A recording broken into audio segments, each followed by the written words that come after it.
sad, sorry side of being told that it's done, being kicked out. It's all over. No more beer, apparently. Welcome to the ultimate beer lover's paradise, GABS, the Great Australasian Beer Spectacular. Whether you're a seasoned enthusiast or a curious newcomer, get ready to uncover the secrets of navigating this epic festival and beer experience.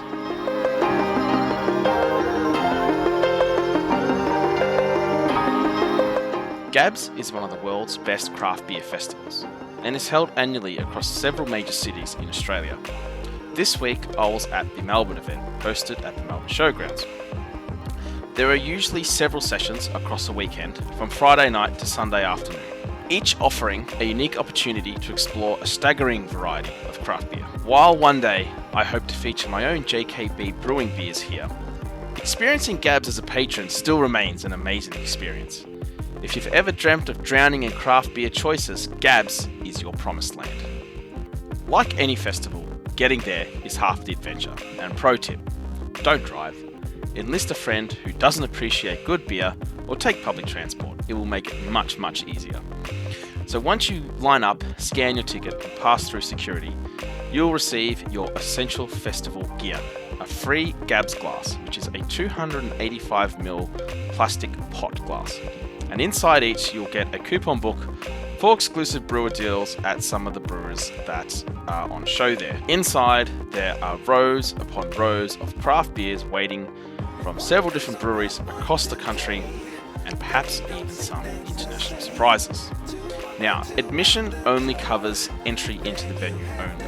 You're going to have to bring your Plastic Fantastic credit card, as it is cashless, so you'll need your credit card or debit card to pay for any food and drinks that you want to consume while inside the venue. Now, each exhibit is a different craft brewery. So each craft brewery gets their own little stall where they serve their beer from.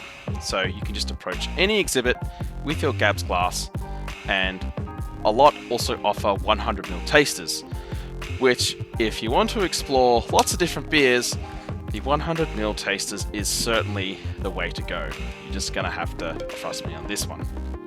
There are also non-beer options available too, with this year there was a notable monkey shoulder bar serving up cocktails. Quintessential to any beer festival experience, particularly GABS, is the tasting paddles. But there is a twist. While some breweries do offer their own tasting paddle for their own beers that they serve in their exhibit, you can't get a tasting paddle from across the different breweries. However, the true star of GABS is the actual GABS beers themselves, and this is where the tasting paddles come in. GABS beers are exclusive creations brewed specifically for the festival and are novelties you will not find elsewhere. So, from my understanding, these are beers that have not been brewed before, otherwise they're not allowed to be accepted as GABS specific beers. There are 2 container bars in the venue serving these beers, which each container bar serving 60 beers. So there are 120 GABS beers in total. Now don't make my rookie mistake. Make sure to explore both bars to be able to fully indulge. On my first time to GABS, I didn't realise that the 2 different container bars served different beers. And this year when I went, it was only by accident that I remembered that this was the case. So make sure to explore both. And the beers are also on their website, so before you go to the festival, you can always check that out for yourself. Each bar is then segmented into 3 sections of 20 beers each. So the options are, you can get a full-size GABS glass for about $7 to $8. They're slightly different between each beer. You can get a tasting paddle of 5 100ml tasters for $14, or you can get a single 100ml taster for $3. The GABS beers are rated using a traffic light system as well to help guide drinkers in what sort of experience they're going to get. So green is for easy drinking. Stick to this if Bolter XBA is already pushing the limits. Yellow is for those leveling up, catering to the in-betweeners looking to expand their horizons. Red is for the bold and adventurous. Perfect if you've raised eyebrows at beer tastings for enjoying every beer that's been on offer. To actually get a paddle, what you need to do is grab a paddle from the pile, which are on tables next to the bars. You then grab a piece of chalk and you write your selection on the paddle and take it to the bar. So each of the beers are numbered, so you just write the numbers of the beers that you want. Now, it is important to note that all 5 beers in your paddle must come from the same 20 beer section. So if you go to the section with beers 1 to 20, you can only pick beers 1 to 20. If you want to pick beers that are outside of that, you will need to go back and order multiple different paddles if you want to try beers from different sections.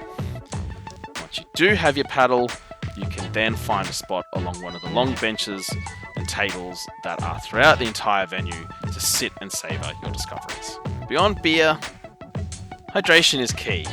There are water stations and each exhibit has little boxes of water in like goon bags. There are goon bags of water which then you can also consume as well. And they're a blessing that you'll appreciate tomorrow. Trust me from experience on that one. You want to make sure that you drink plenty of water while you're there because it is easy, particularly when you're tasting lots of small sized beers, to kind of miss how much beer you're actually having. So take it from me. Your tomorrow self will thank you today. Now, there are also food trucks galore, so you don't have to worry about being hungry. There's definitely plenty of different food on offer, and I even stumbled across a barbecue spice exhibit as well. So that was quite novel. There are surprises everywhere here, and then of course there's also a coffee van. Well, there was this year anyway. Diversions range from free games to paid games. So I did see some stuff like Jenga, like a big Jenga set up. Some stuff like mini golf, or not quite mini golf, but mini golf type of games. Like you get it in the hole or whatever, and you win a prize. Some of these free, some of these are paid.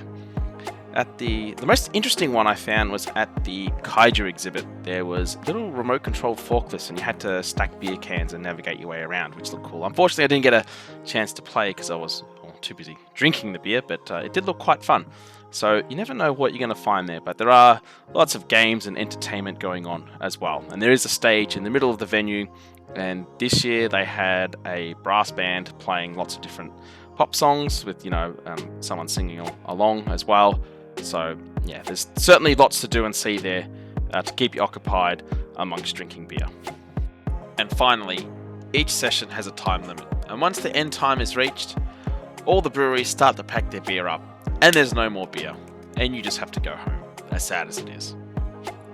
Thanks for joining me today on this insider's guide to GABS. Don't forget to like, subscribe, and hit the bell icon for my upcoming deep dive into the best and weirdest beers from GABS. Is the hottest beer really the hottest? Well, you're going to have to tune in to find out, because if you don't, you'll miss out, won't you? Anyway, keep exploring the world of craft beer and supporting those who craft unique beer experiences. Until next time, cheers. You can have too much fun. Apparently there's a time limit.